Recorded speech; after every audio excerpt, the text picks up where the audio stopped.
How to install Git? It's quite straightforward, but why not make a video about it? Install Git, install the entire Pro Git book written and so on and so forth. This is kind of the Git you would find here. So you see standalone installer for the Windows, and we can use here. Um, so Git, what is Git, by the way? I will explain after we going through all of this here. Make sure that you can edit to. Ah, you don't even have to edit it to the path. It's fine. And I think you have to click through all of this here. Blah blah blah blah blah. So yeah, what is Git? What is Git?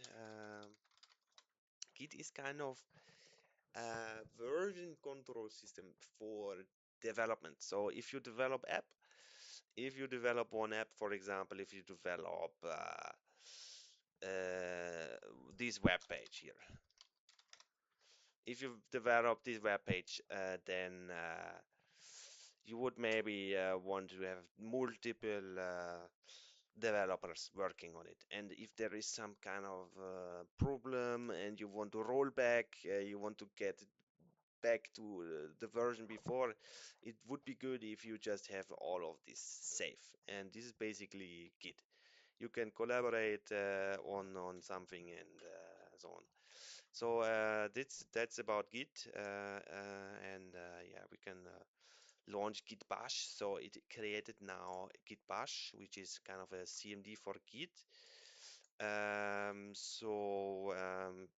Yeah, we could say Git status, not Git repository, right? You would need Git repository for that, and you can use GitHub for that. So you would need to log into GitHub and so on. But for now, we install the Git, and if we would have something on our PC, it would work. So maybe Git minus version, we see it as installed. So thank you very much, and I'll see you in the next one. Maybe some Git related stuff, right? Okay, bye bye.